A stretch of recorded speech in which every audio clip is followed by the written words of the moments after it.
Radio, Campbell Management Consulting. We're here every Monday evening from 7 to 8 on KFNX News Talk Radio 1100.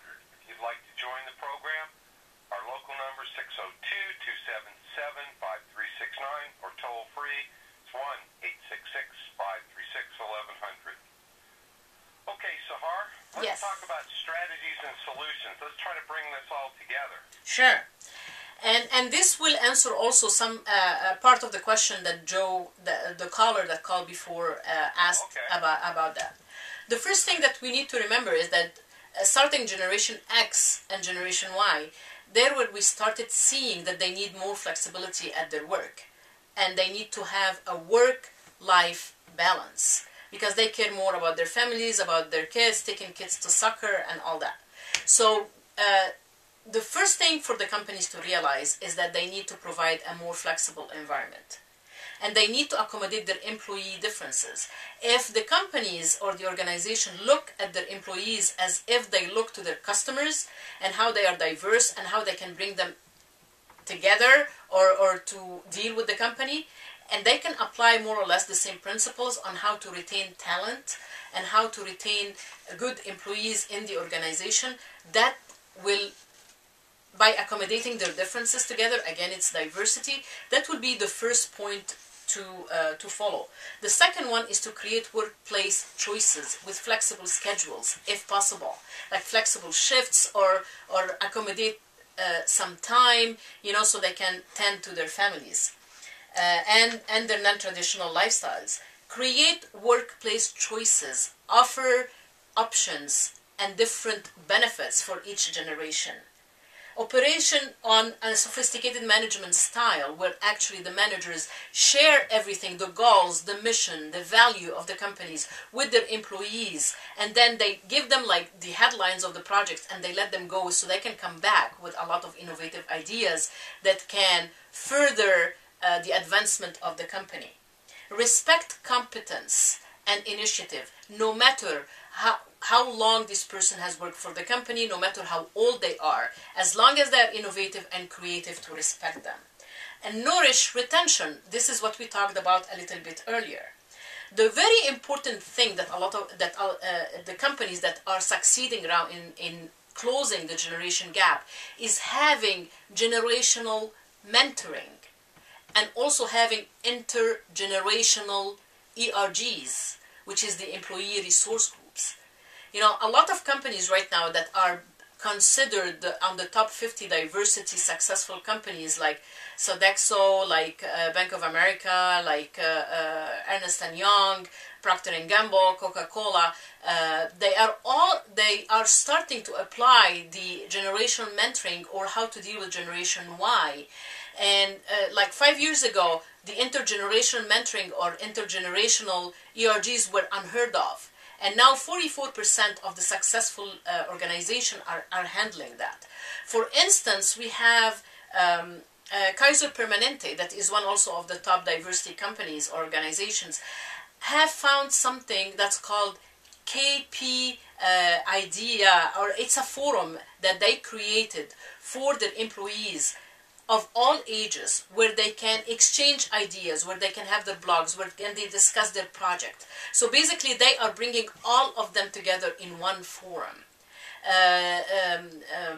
We have other companies that are doing more flexible stuff, like Ernst & Young, we have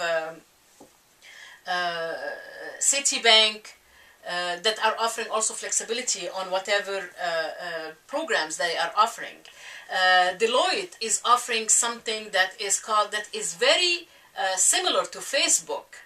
It's called D project, and what they do is also where they allow their employees to exchange informations on a Facebook format. So it's also giving flexibility and interaction between the employees. Diversity training is very important. And when we talk about mentoring, we mean reverse mentoring as well.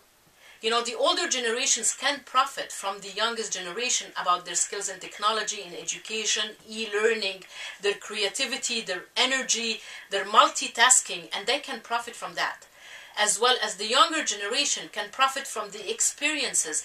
These people have been there and have done that. So they can get a lot of profit from experience of their ideas, their experiences that they had put at work, and of the solutions that they know that already works. So a better communication channels have to be open, for example, to understand that it's very important for a Generation X, if they did a good project, to be compensated on the spot and not to wait or to give them some vacation time. Where baby boomer, if you trying to reward them with a vacation, it won't make sense to them. For them, they need compensation. They need either like a promotion or a reward that they can get right away. American Express, for instance, is providing a more job flexibility. Time Warner and Cisco has instituted or have in place intergenerational mentoring.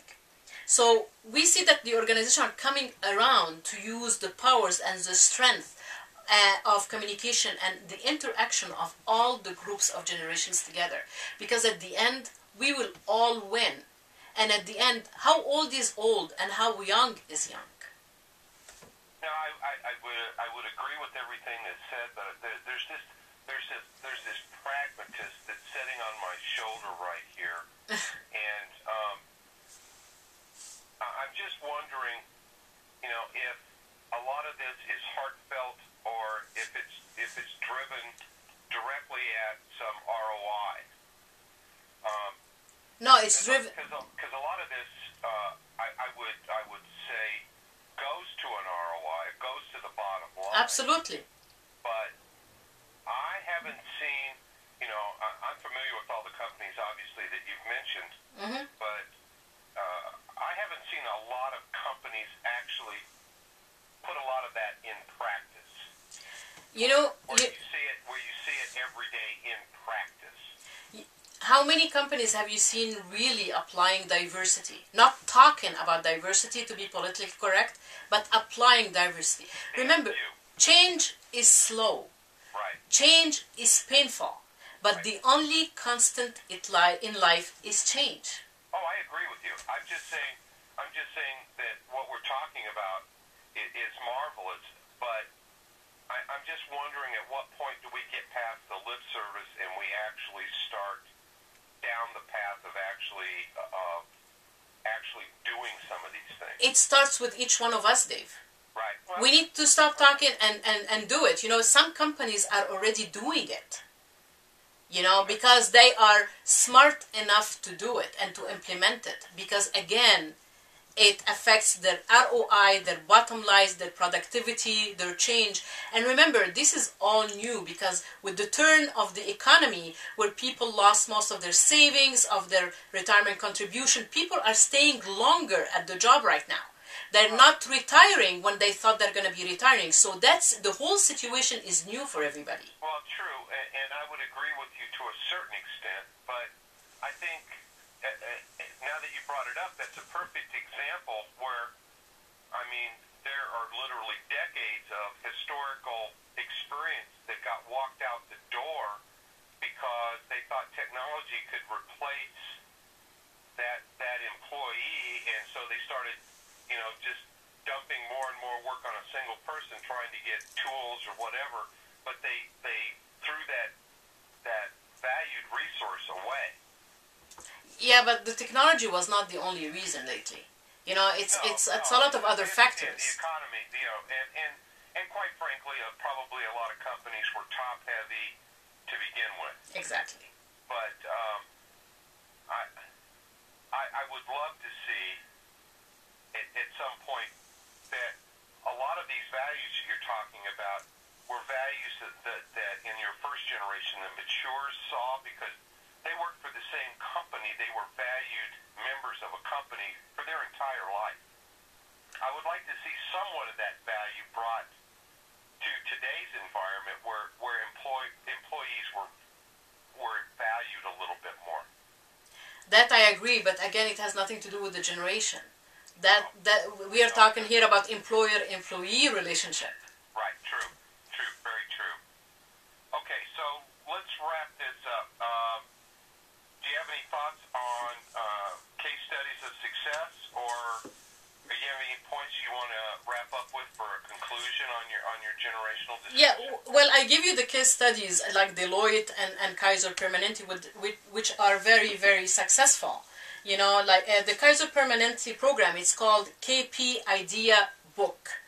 And it's an interactive site where the employees can actually create detailed professional profiles, find and connect with each other, exchange ideas, they have browsing capabilities, and they can establish groups and post their blogs on there. The Deloitte platform is called D-Street, where they can communicate together. My last the last thought on that is that everybody to bring the positive qualities in each generation, focus on them, teach instead of being dismissive, explain instead of being impatient, bring the experiences together, and the whole generation can come together for the better of the organization and improve ROI. All right, terrific. We've been talking to Sahar Andrade from Sahar Consulting. If you're interested in Sahar's work as a diversity consultant, you can get a hold of her on the website at www.saharconsulting.com, or you can contact me at 623-266-0756 or www.campbellmanagement.us. I'd like to thank Wayne, I'd like to thank Sahar again, and Phoenix, have a good week. Hi folks, it's Dennis from